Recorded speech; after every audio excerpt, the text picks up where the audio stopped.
Assalamualaikum warahmatullahi wabarakatuh. Hello everyone, my name is Antir Nawan. Here I will explain about characteristic of management control system atau karakteristik sistem pengendalian manajemen. Yang pertama, ini ada pengertian SPM. Sistem pengendalian manajemen adalah serangkaian proses, struktur, dan mekanisme yang digunakan manajemen untuk mengarahkan perilaku karyawan, memastikan pencapaian tujuan organisasi, memantau kinerja, mengevaluasi hasil, serta memberikan umpan balik. SPM mencakup elemen seperti perencanaan, penganggaran, pengukuran kinerja, reward system, hingga tata kelola perusahaan. Karakteristik umum SPM. Ada beberapa karakteristik penting yang menggambarkan bagaimana SPM bekerja dalam organisasi, yaitu berorientasi pada tujuan organisasi. SPM selalu dimulai dari tujuan jangka pendek dan jangka panjang. Sistem pengendalian diarahkan untuk memastikan seluruh aktivitas berkontribusi pada pencapaian tujuan tersebut. Terus, yang kedua melibatkan proses perencanaan dan evaluasi. SPM bukan hanya mengawasi, tetapi juga mencangkup perencanaan, target, monitoring, realisasi, dan evaluasi hasil secara berkala. Dan yang ketiga bersifat terintegrasi. Semua bagian organisasi, keuangan, operasional, pemasaran, SDM harus saling terhubung dalam sistem pengendalian agar pergerakan perusahaan tetap konsisten. Yang keempat, mendorong perilaku karyawan. SPM dirancang untuk membentuk perilaku yang mendukung strategi perusahaan melalui KPI, reward, punishment, dan pembagian tanggung jawab.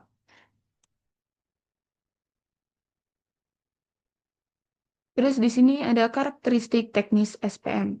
Selain sifat umum, terdapat karakteristik teknis yang lebih spesifik, yaitu pertama ada berbasis informasi.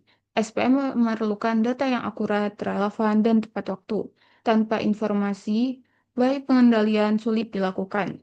Yang kedua itu memiliki indikator kinerja.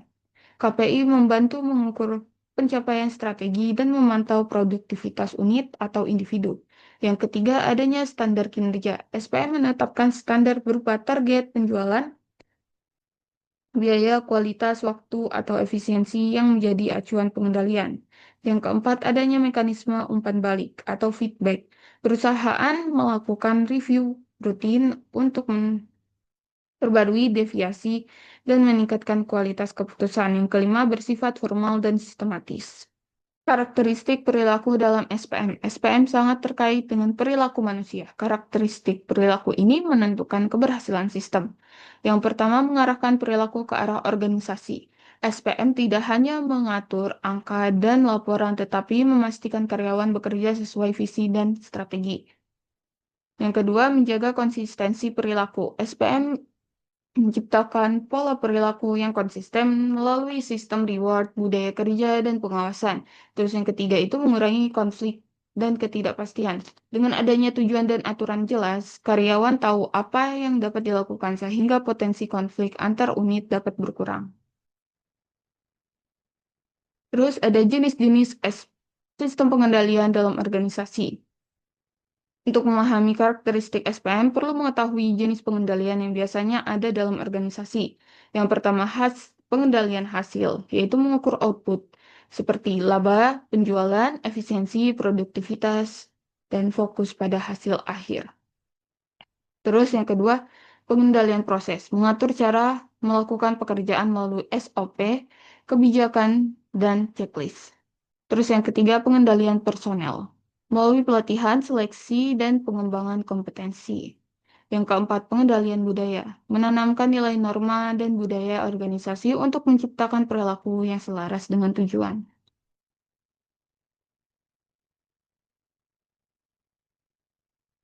Faktor yang mempengaruhi efektivitas SPM. Yang pertama, struktur organisasi. Semakin jelas struktur, semakin mudah sistem pengendalian diterapkan. Yang kedua, lingkungan bisnis. Pengendalian harus adaptif terhadap ketidakpastian teknologi dan persaingan. Terus yang ketiga, komunikasi dan keterlibatan karyawan. SPM efektif ketika karyawan memahami peran dan indikator penilaian mereka. Yang keempat, kualitas informasi dan sistem teknologi. SPM modern sangat bergantung pada sistem informasi manajemen.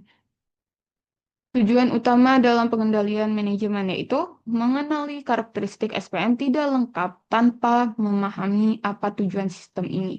Tujuan utamanya antara lain yang pertama menyelaraskan aktivitas organisasi.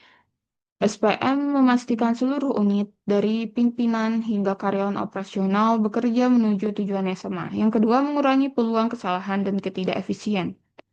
Melalui standar prosedur dan pengawasan berkala, perusahaan dapat mencegah pemborosan, penipuan, atau efektivitas yang tidak produktif. Dan yang ketiga, meningkatkan akuntabilitas manajer dan karyawan. Setiap individu atau unit memiliki KPI yang jelas sehingga lebih bertanggung jawab terhadap kinerjanya. Dan yang terakhir ini mengarahkan strategi menjadi tindakan nyata. Strategi yang bagus tidak akan bermanfaat tanpa sistem pengendalian yang mengawasi implementasinya.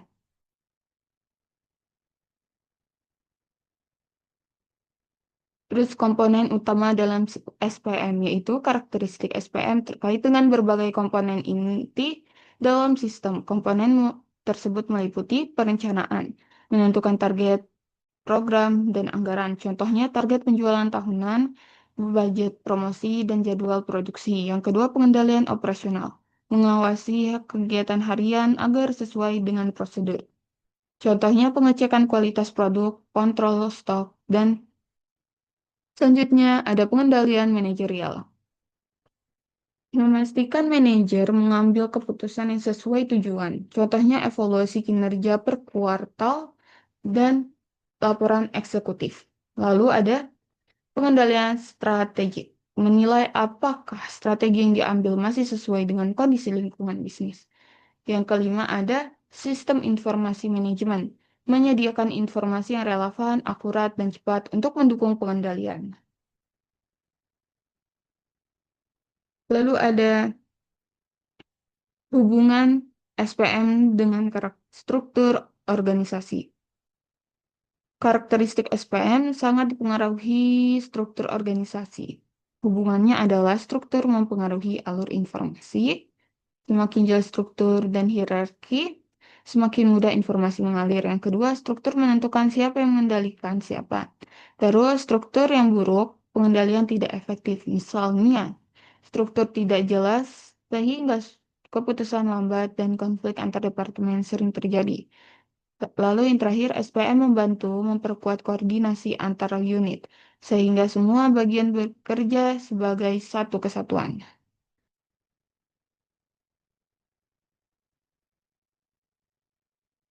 Klasifikasi sistem pengendalian menurut tingkat formalitas. Ini menambahkan pemahaman mendalam bahwa SPM tidak hanya bentuk. Yang pertama ada pengendalian informal. Berdasarkan dokumen tertulis dan sistem yang baku seperti SOP, anggaran, laporan keuangan, dan KPI. Yang kedua, pengendalian informal berdasarkan norma budaya, komunikasi interpersonal, dan nilai-nilai perusahaan. Contohnya budaya kerja, etika, mentoring. Organisasi yang efektif mengkombinasi keduanya. Tantangan dalam menerapkan SPM. Karakteristik SPM yang baik tidak otomatis mudah diterapkan. Tantangan yang sering muncul yaitu yang pertama, resistensi terhadap perubahan. Karyawan bisa merasa terkontrol terlalu ketat sehingga menolak perubahan sistem. Yang kedua, kurangnya kualitas data. Ketiga, biaya implementasi sistem. Keempat, budaya organisasi tidak mendukung. Dan yang terakhir, ketidakpastian lingkungan eksternal.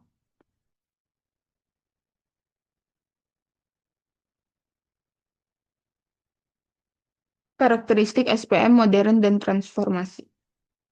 Dalam era digital, karakteristik SPM mengalami perubahan signifikan, seperti real-time monitoring, data-driven decision making, terus yang ketiga, automasi pengendalian, keempat, kolaborasi virtual, dan yang terakhir yaitu lebih fleksibel dan adaptif. Perbedaan pengendalian untuk perusahaan besar versus kecil. Perusahaan besar SPM lebih formal dan kompleks, memerlukan banyak laporan, struktur pengawasan berlapis, dan berbasis teknologi tinggi. Terus perusahaan kecil ini pengendalian lebih sederhana, banyak menggunakan komunikasi langsung, tidak terlalu banyak KPI, lalu atau bos menjadi pengendali utama. Pemahaman ini membantu melihat bagaimana karakteristik SPM harus disesuaikan dengan skala bisnis.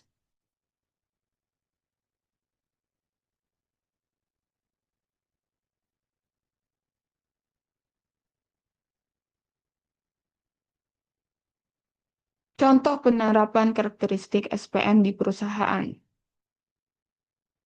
Contoh yang pertama ini nih perusahaan retail seperti Indomaret atau Alfamaret.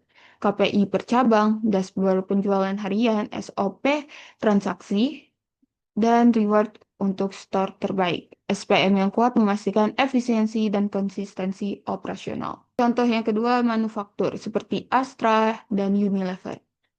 Standar operating prosedur, terus tuh target efisiensi produksi, terus monitoring biaya, lalu ada pengendalian kualitas. Karakteristik SPM menjaga kualitas produk dan efisiensi biaya. Lalu ada startup teknologi, pengukuran user growth, dashboard mingguan, budaya inovasi. SPM lebih fleksibel dan berbasis data.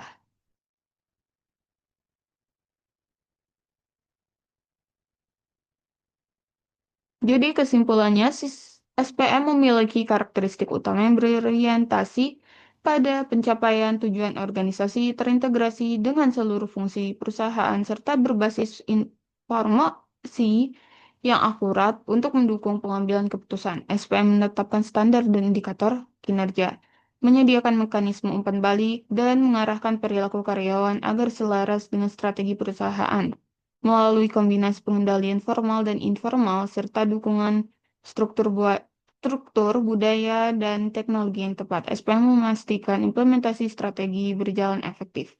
Kinerja organisasi dapat dipantau dan proses perbaikan berkelanjutan dapat dilakukan secara konsisten. Baik, itu saja yang dapat saya sampaikan. Terima kasih. Wassalamualaikum warahmatullahi wabarakatuh.